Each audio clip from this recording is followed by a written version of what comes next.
Hiya, you alright? Good morning. I'm up early today and I thought I'm going to put the oven on.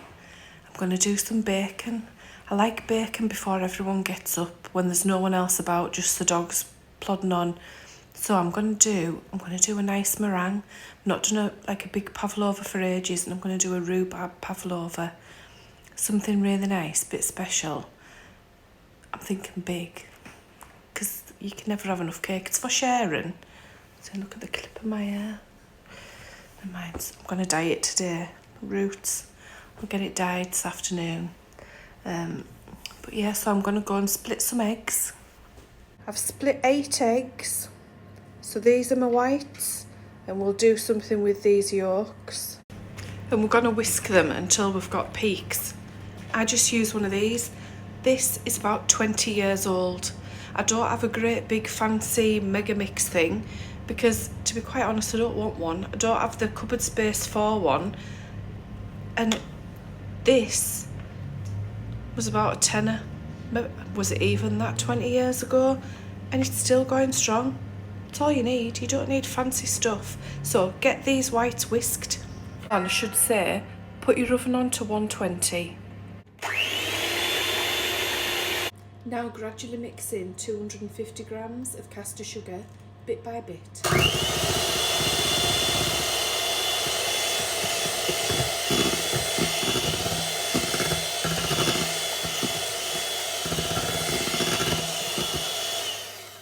You'll notice now with the sugar it goes silky.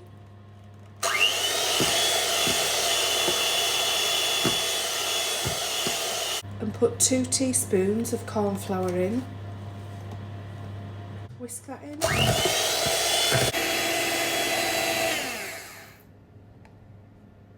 There, so you've got lovely, soft, silky, glossy peaks.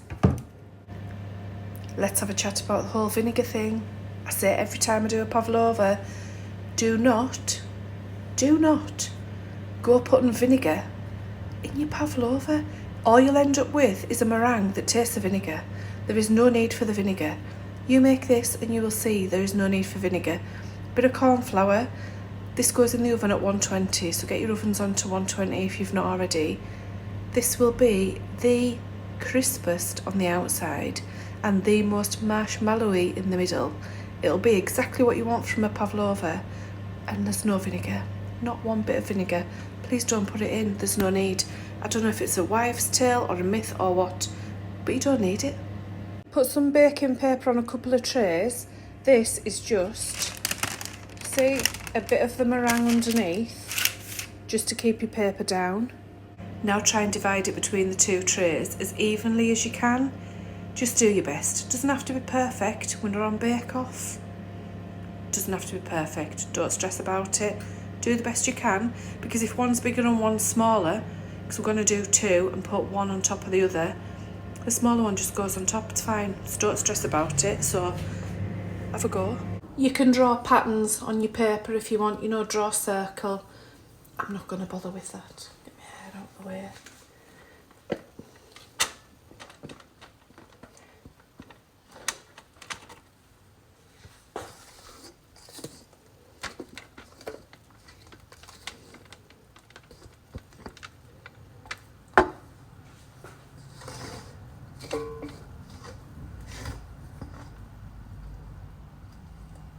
Kind of it, I think. Right, now you want one flat and the other one with a dip in the middle, because the one on the top you're going to fill with cream.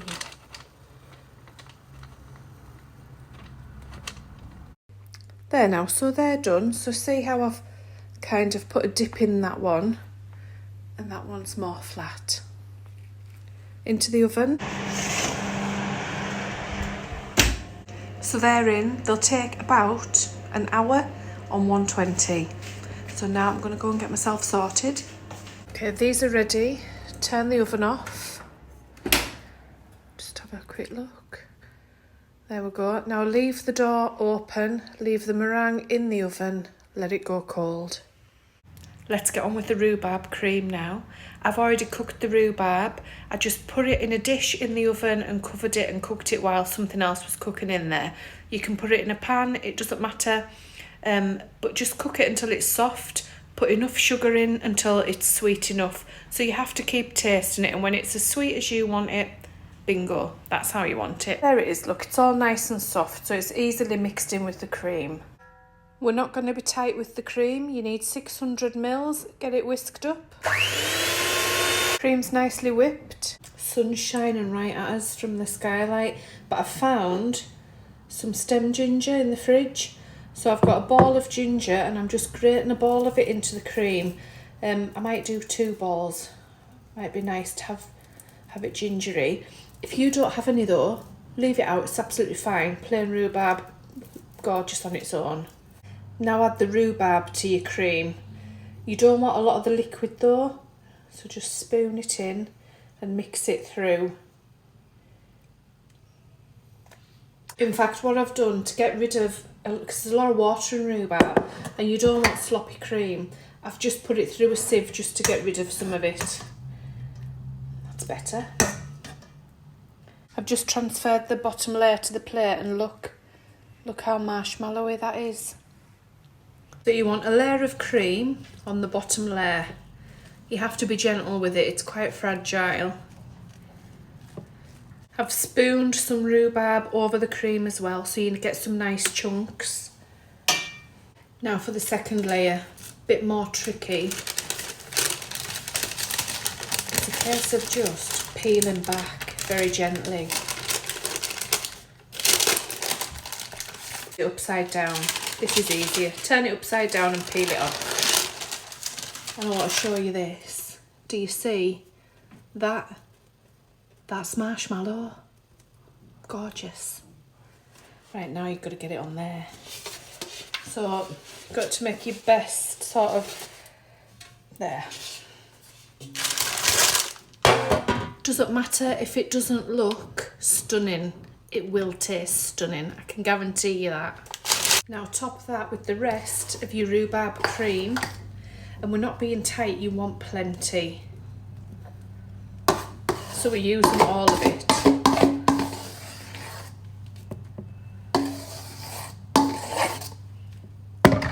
Just going to put a bit of silver spray on just so it catches the light.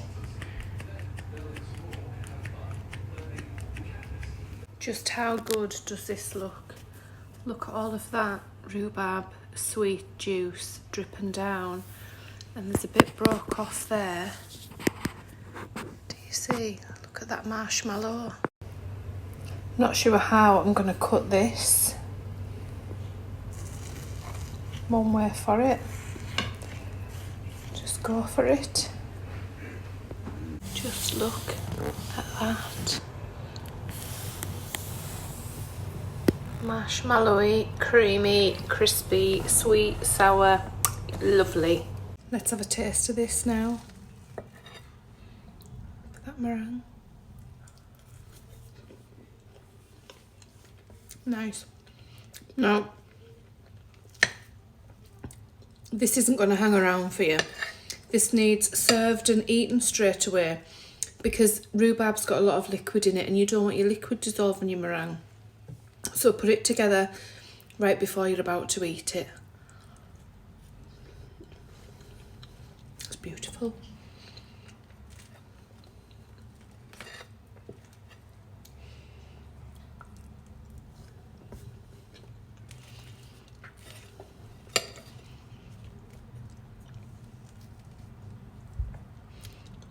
It's a proper treat, a lovely treat.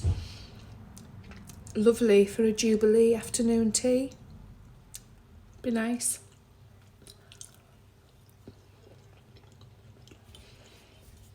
And you won't get a fluffy meringue.